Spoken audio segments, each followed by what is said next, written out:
Guns and Gadgets, your premier source for Second Amendment news here on the YouTuber. Thank you all. It means so much that you spend a little part of your day here, and I hope that I earn your keep every single day. We have a special guest today, Mr. Phil Van Cleave from the Virginia Citizens Defense League.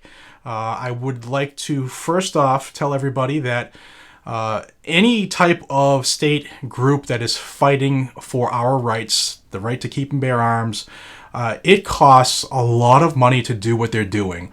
I've talked to a couple people in Virginia, and just some of the photocopies that they've needed to do cost thousands of dollars. The membership, I am a member of the VCDL. The membership is the lifeblood of every agency, no matter what it is. So I implore you to consider joining, especially if you live in Virginia. I don't live in Virginia and I'm a member, so that tells you how much I believe in what they're doing.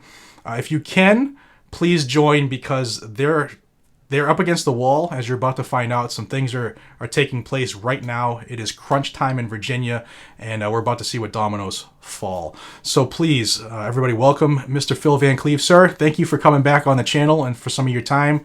I am honored to have you here. Thank you. Oh, thank you. You wouldn't believe how many people have approached me that didn't even know we existed until they saw me on your channel. I mean, you've got a great following out there. Well, thank you. It's a lot of hard work, as you know, and I hope that I do them proud here, bringing the news to them. So let's talk about the situation that is Virginia.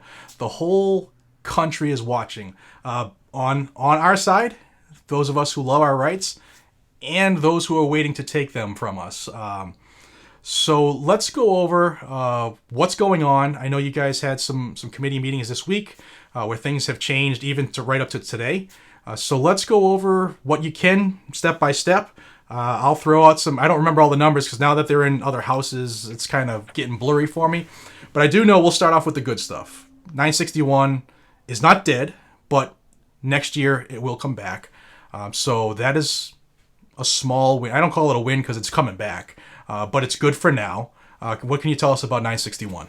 Well, I would add this, though. Next year is an election year. So it could come back next year, but that's not a guarantee. Okay, good. At all. Good. I've seen a lot of bills carried over like that for the year that never showed up again. Awesome. And for those who, I said 961, my apologies. It's the assault weapons bill, assault weapons ban bill that was the enhanced version, had the magazines and everything, the silencers, everything else in there. So that, it was what, 10-5 was the vote to stop that, right? To shelve it? Yes. Okay. Yes. And Good. that was four Democrats kicking in to kill that bill. Awesome. And that was one of Bloomberg's crown jewels that went down the tubes.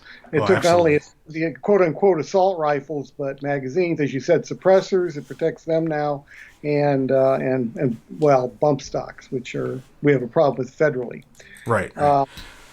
So we got a bill passed that was actually, it was actually, believe it or not, the Speaker of the House put in a bill that gave you an exception. You don't have to pay taxes if you buy a gun safe that's under $1,500. That's now passed both bodies. That's the first bill to pass, was actually one that benefited gun owners, and by no sales tax. It's not forcing you to buy a safe, but if you buy one, there's no tax. It's going to the governor's desk. That's good. Yeah, and so SB 14, to show you, look, keep in mind on these, all this pressure that's been put on the General Assembly by the Second Amendment sanctuaries, by that massive lobby day we had, 50, 60,000 people turning out, by all the phone calls, thousands of people showing up at some of these committee meetings. They haven't stopped these bills, but one after the other, they have been weakened and modified, strengthened for maybe protecting citizens. So there's been, while we may end up getting some of these laws, they're going to be a shadow of what they might have been. All right. Does that make sense? Absolutely. Before you jump forward, let me first off give you and your agency and the gun owners in Virginia a big attaboy, because the Democrats own both chambers, they own the corner office, and to see them actually working on concessions of this is what we want, but now we're going to back off, says a lot for what you are doing and the citizens calling, because they don't have to give in because they have the numbers to force it down your throats, correct? Right. But the problem with forcing it down our throats is they know that we are going to be very much awake come election time. Absolutely. And some of the people that are still voting wrong are going to pay for that at the polls. I'm convinced of it. They're going to pay for it. And some backed off. Delegate Tyler, who represents some cities, but also a lot of country. She's voted right on everything as of a few days ago. I haven't been able to look at the actual votes today, but I suspect that she's keeping that pattern up. Oh, good. And message received. Democrat who wants to keep her seat. There you go. Yeah. Voted, right, well, good for her. That's how she should be voting. So SB 14, Senate Bill 14, was about bump stocks. Well, originally it was about binary triggers and everything else. What happened? It got modified back, and now it's about bump stocks only, which are already banned federally. By the way, we're part of the court case to help overturn that. We've been fighting that since the beginning at the federal level. SB 35 is a preemption bill. That basically tears up preemption. It lets originally these bills would let localities just ban. They could ban open carry or concealed carry in the whole locality. Right. Well, that's all gone. That's all been wiped away. Good. SB 35 lists the things that they can control, which are carry, possession, transport, and storage in certain places, government buildings, parks, and permitted events like maybe a parade or a festival. That's up to the locality. They can, if they pass an ordinance, can restrict firearms at those. Way back though, from them being able to do it everywhere under all conditions. Right. SB 70's universal background. Oh, by the way, that one in the House has been passed by temporarily, so it's going to come back up. But right now, it's still floating in limbo. The equivalent of that bill is HB 421 in the Senate. That bill passed the Senate with a modification on it. Anytime there's when you hear me say pass with a substitute or a modification, we're not done yet.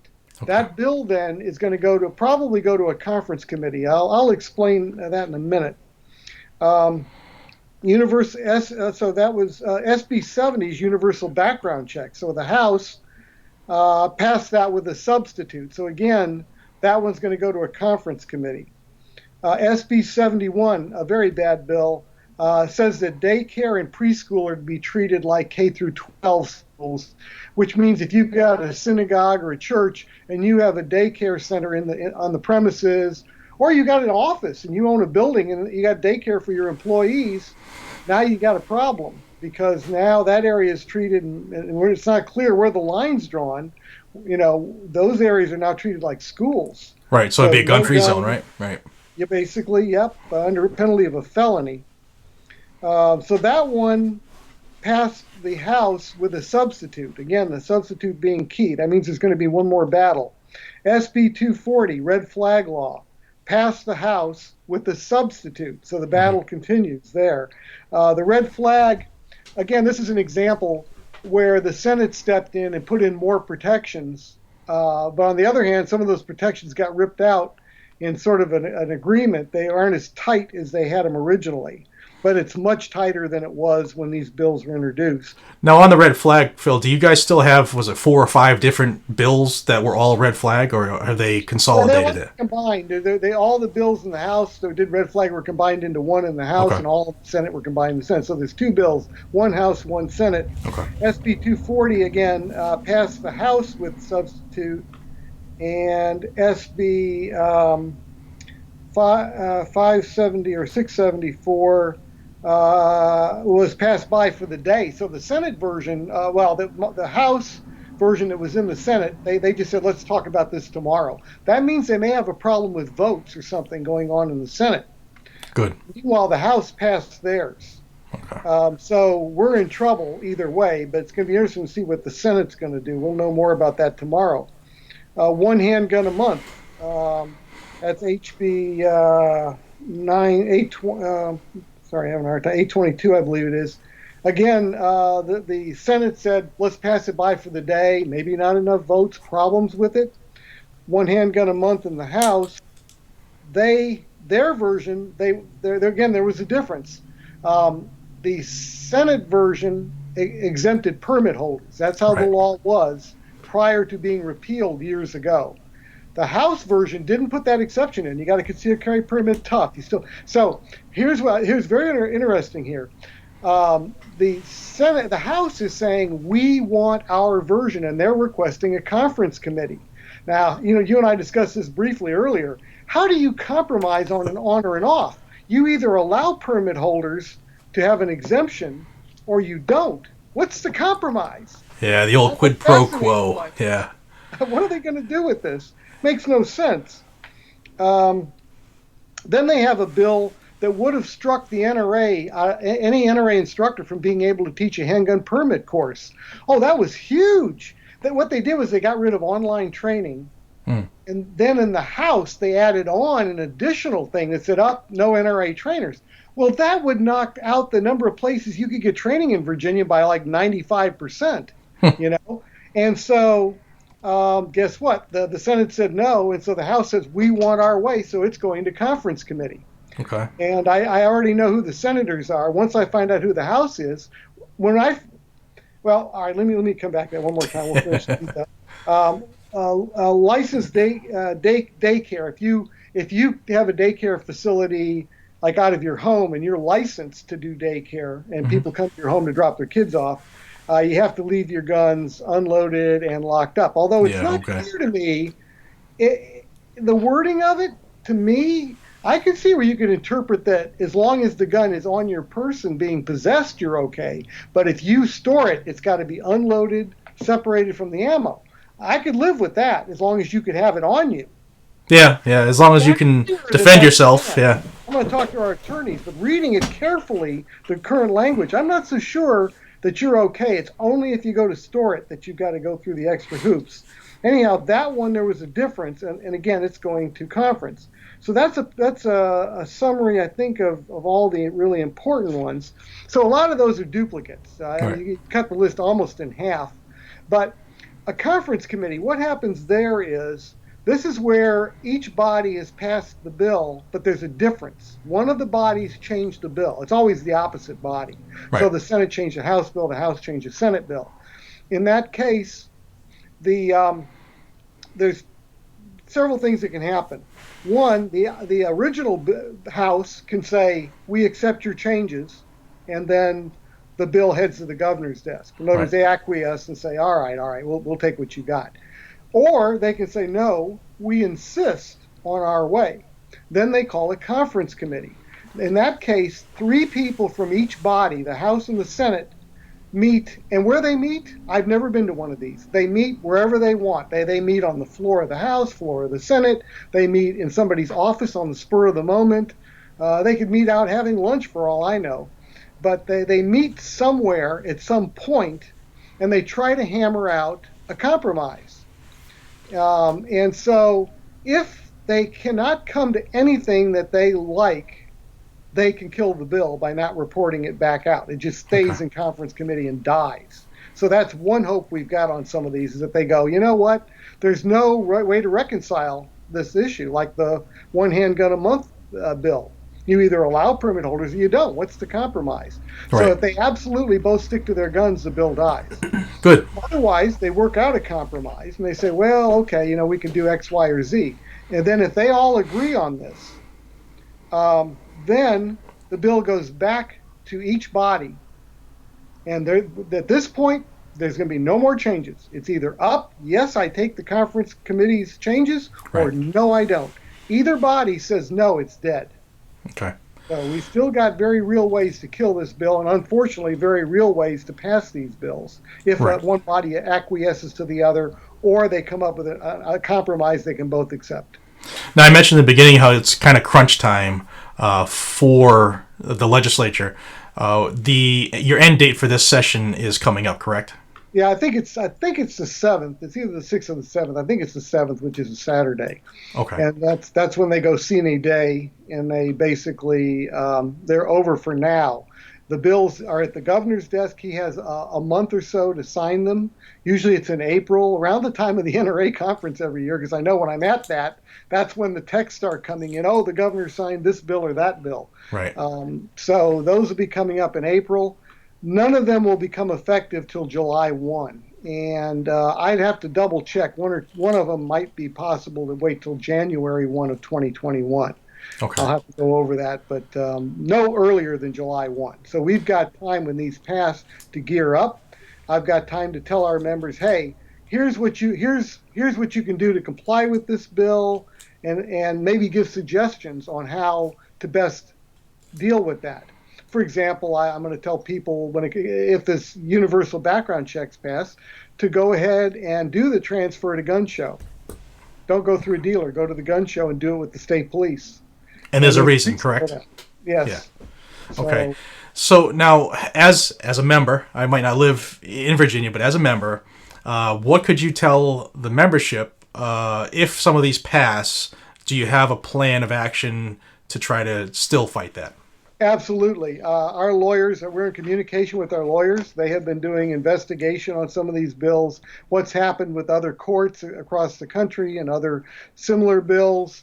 And we are putting together a plan, and it will be a priority plan. We're going to go after the bills that we think are going to have the best chance of being beat in court, and then work our way down the ladder to the more risky ones in court. Some of our bills will be fought in Virginia. We have our own Constitution, our own Supreme Court, and our Constitution is very strong on the Second Amendment. Unfortunately, I think like Massachusetts, correct me if I'm wrong, I don't think you have any constitutional protections, do you? We actually do, yeah. We have for the Second Amendment? Yeah, they ignore it like crazy, but yeah, we have language right in it to protect the right to keep and bear arms. I don't think it does. A lot of places don't. New York, California, they don't have any kind of thing. And ours was updated in 1971. Okay. So they can't say it was by a bunch of people 2.5 centuries ago. Right.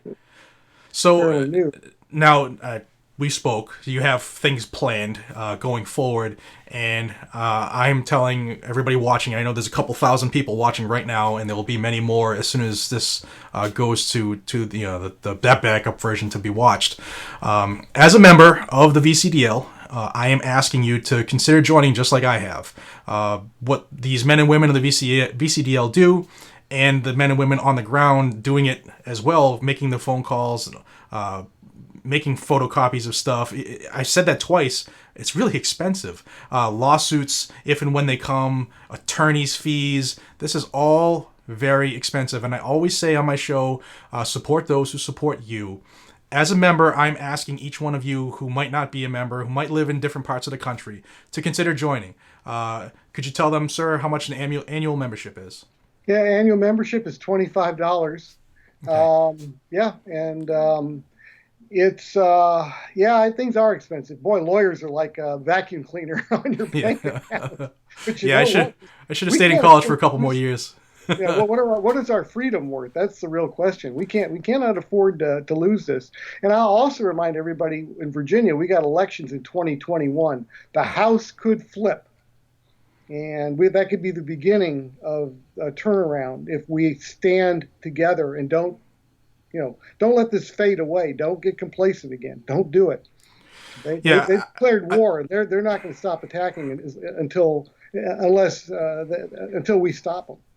I really think in my heart of hearts that what's going on in Virginia and what VCDL and GOA have kicked up together, you guys have woken up the nation in a level that I'm so happy to see, because I haven't seen it in a long time.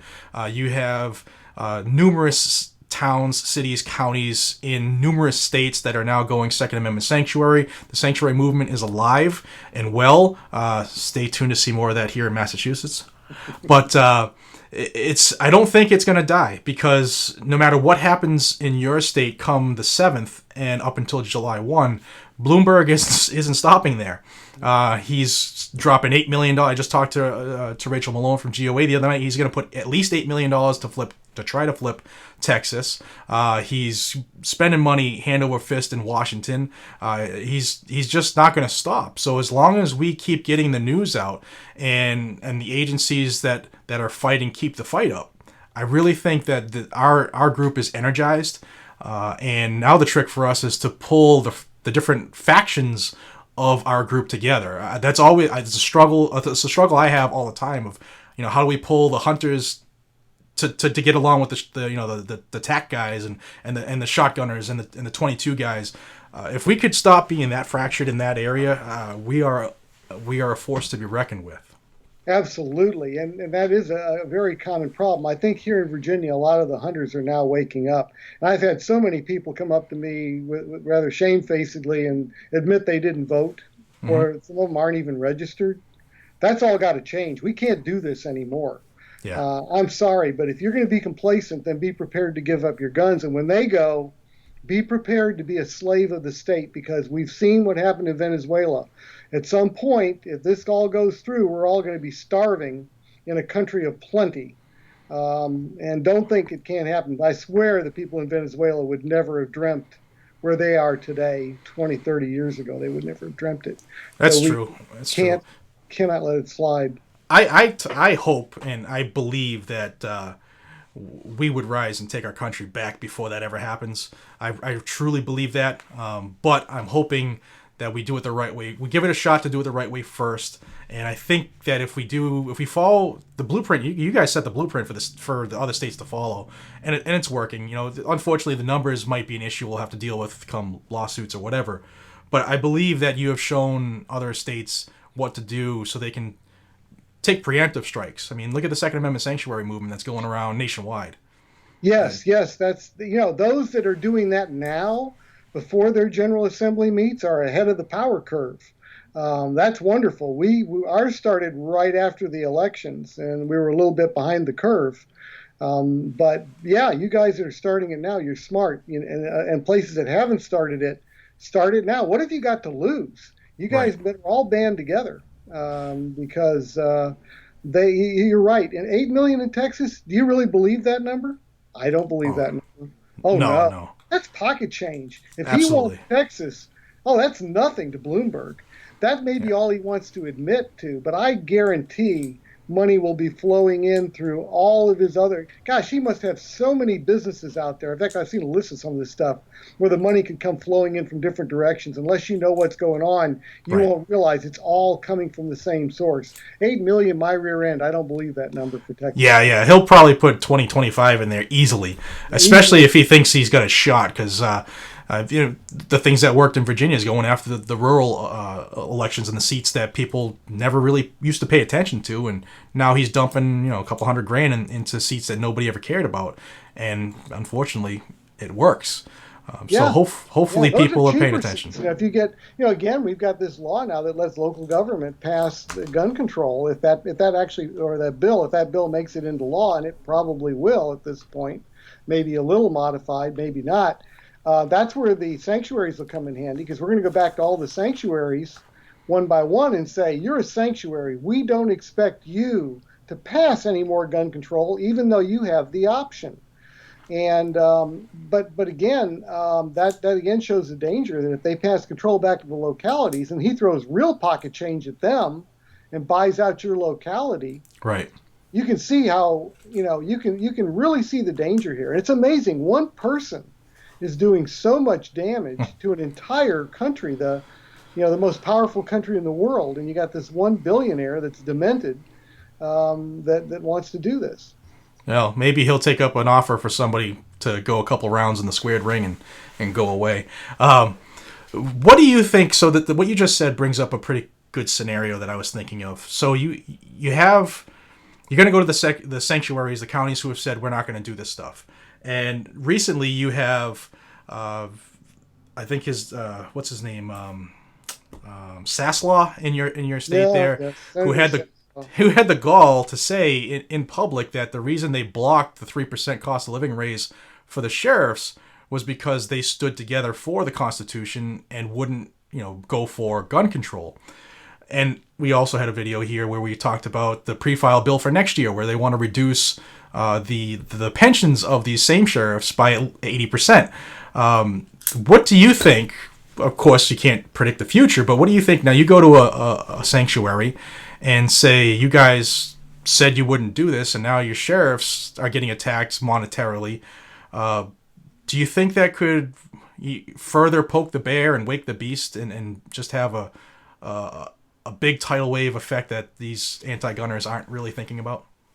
It could, absolutely. I mean, the reaction amongst gun owners, let's face it, the police, well, you're a police officer. The police are us, and we're them. I mean, we're all a family. We're not on the opposite side of the police. We're on the same side. Right. You know, we stand shoulder to shoulder together. And an attack on the sheriffs in Virginia, that's not popular with gun owners. You know, we know they're the good guys, and to do it, to force them to try to, you know, enforce unconstitutional laws against the population, to try to arrest or charge people who aren't bad people, who merely had basically got stuck in a bad position because the Constitution was violated. Right. No, that's not going to fly.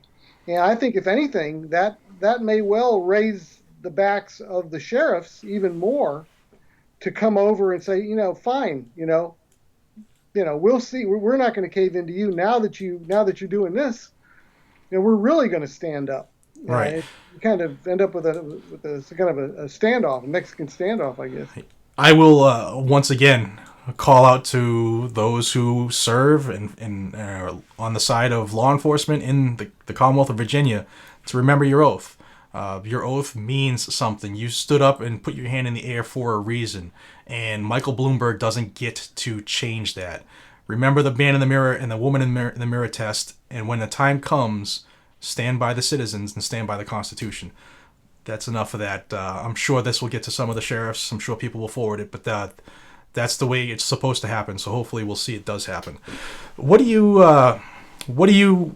message could you give to the citizens in Virginia right now of where things stand at the moment and what you need them to do?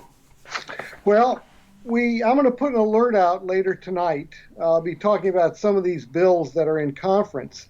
If they're in conference, we still have time to make one last set of phone calls and maybe emails. I would say phone calls at this point. We'll be calling the key senators involved and the key delegates. Like I say, for a couple of these bills, we already know who they are. They will announce from both bodies who is going to be on this conference committee. Then we need to go after those 6 people with phone calls like mad, getting them, because they can decide. They can kill these bills. The 6 people can do it. 2 are Republican, and 1 on each, and then 2 on each committee, or each side of the committee, are Democrats. Okay. And there's a chance here that this could be stopped. I'm looking at some of the conferees that are on the ones that I'm looking at, and I'm telling you, I'm going to get people calling these people. I'm going to put as much of this out tonight as I can on VA Alert. Good. If you're not on VA Alert, get up there. But there's a real chance that we could do some stopping here in conference committee and turn some of these around. Now, for those of you who may be signing up today, hopefully for membership, you will also get the emails from Phil as they put them out of what bills are being heard the next day, who we need you to call. The numbers are there. They make it simple. They make it absolutely simple to just pitch in and help. Now, obviously, if you live outside of Virginia, they're really probably not going to want to care to listen to what you have to say. But if you live in Virginia, they make it very easy for you to help. And if there is time, I'm not sure what each legislator's schedules are in Virginia, but when they have local times or meetings or office hours in their districts, go see them. Buy them a cup of coffee, spend $3 on them, but you get that face-to-face time where they know who you are. It's a little more accountability because you have a person in front of you, and you can actually get a message across, and they just can't weasel out of it like, oh, sorry, I got another phone call, or the representative's not available right now. They're sitting in front of you. So take time out of your schedule to help not just the situation today, but the future of Virginia, the nation as a whole. Think of the little bit that you do today or tomorrow to help the cause is going to affect our kids and our kids' kids. And really, it's we don't. A lot of people don't realize how important what's going on right now really is. So take time out of your schedule and please join if you can. Phil, tell them the address and again how much it is to cost Okay, to join. it's VCDL, as in Virginia Citizens Defense League.org, like organization, VCDL.org. You can join. It's $25 a year. You can also donate up there if you want to provide some additional funding. That's fine. It's and you by the way, you can get on VA Alert even before you join. So you could get on there right now and be able to see tonight's alert when it goes out without having joined yet. That's fine. If not, you'll be on there once we process your application. Awesome. So, yeah. So what's next as far as committees, bills, etc.? Well, committees and stuff, we're pretty much at the end of the line. There aren't going to be any more committees except these conference committees. So we're going to go after those. I've been busy going around the state talking to people, trying to keep, get more people involved in this. And you need to, members out there need to be going out to their neighbors, friends, family, even just people you meet, any opportunity you've got to start chatting about guns. Absolutely. Get somebody to the shooting range. If somebody is kind of on the fence about guns, take them to the range, teach them gun safety first. I found that absolutely by doing that first, let's say with an unloaded gun in a safe area or even a blue gun, it really changed. I've seen their attitude just change from that. Right. They suddenly said, "Oh, okay, so that's how you safely handle a gun. It just can't go off. And if I do these things, I'm going to be fine." It sounds kind of odd to us that have been around guns for a long time, but when you truly know nothing about an object, if somebody handed me a jackhammer, and I'm thinking to myself, if I do this wrong, I could chop my foot off. I would want to know all the safety procedures so that I could relax and say, okay, as long as I do this, I'm safe. Yeah. Keep your feet a certain distance apart. Here's the on and off switch. Any other rules I need to know, like not cutting a cord in half or something, a power cord. So that helps tremendously. Right there, that'll drop the guard when they get to handle, even if it's a fake gun or a real gun, safely, and then get them to the range. That's our version of cocaine. They got there, they get a few bullseyes and they're hooked. Yeah, it's true. Some of the best moments I've had as an instructor is with a couple times I have gotten an anti-gun bleeding heart liberal to the range and watching that awakening. When they realize, oh, you know what, this actually is fun, and I'm not going to wipe out half the population of the earth here at the range. I'm holding a gun, and I don't feel like wiping out half the population of the earth. Right. In other words, they've kind of all fallen under this, a gun makes you do evil things. And then you're holding it, and you go, no, actually I feel pretty good, pretty safe, and everybody around me is safe. It's an amazing thing. So by doing that, by reaching out, we can continue to expand the base. I mean, at the end of the day, gun ownership shouldn't be about sexuality. It shouldn't be about religion. It shouldn't be about race. Right. It shouldn't be about any of that stuff. It's about being an American and being able to protect your life and your family. All else is subsidiary to that. If you cannot protect your life, then all the rest doesn't really matter much, because somebody can take it all away from you at will, including your life. So that's what we need to do. Keep reaching out. It's fun too. I just love watching people light up with that first bullseye. And I had a reporter I took out and did that. She was going to interview me. She was with the Post, and she was going to interview me at a range. I said, I'll do it under one condition. I said, have you ever shot a gun? She said, no. Okay, my one condition is you're going to shoot a gun. And so she agreed. And she went out there, and her first shot was a quarter of an inch below the bullseye. And her second one, I said, you're going to flinch low left. And sure enough, she flinched low left. Right. I said, but at the time, she kind of looked at me, and she put the gun down, and then the interview continued. We did some stuff. Right at the end, she came up to me and says, that wasn't anything like what I thought it was going to be. And she had a big smile on her face. I just love it. It's great stuff. Do you have, I was just looking at one of the comments, one of the questions. Is there anything we'll only be a couple more minutes here, but once we stop the live cast, is there anything that folks need to call on tonight? Is there anything pressing they need to do immediately, or should they just wait for that the alert to come out and Well, take action? the thing is, you're going to need to talk to the conference committee.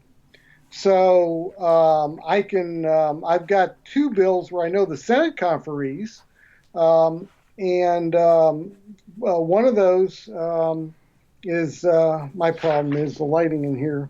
SB hold on a second. I'll tell you what. Even then, that's only a few of them. Give me a chance. Get on VA alert. But we will be talking to Senators Bell, Deeds, and Stewart. That's and then also Senator Hanger, McClellan, and Stewart again. Stewart's on two of the bills so far. He's a Republican. Hanger's a Republican, so they got two Republicans on one of the committees, which is interesting, and one Democrat. That's fascinating. Yeah, that's called a good sign. Yes, it is. Yes, it is. We'll see. But yes, it is. Yes, it is. So I will get something out at this point. Just watch for that. I'll be working on it. It takes time for after the session ends on the floor, right, for them to update the computer with the status of all the bills and who voted how and who voted what. And some of these things we may not know all of the conferees for a few days. In other words, the Senate did some of theirs today. Right. Tomorrow, the House may list their three for each bill.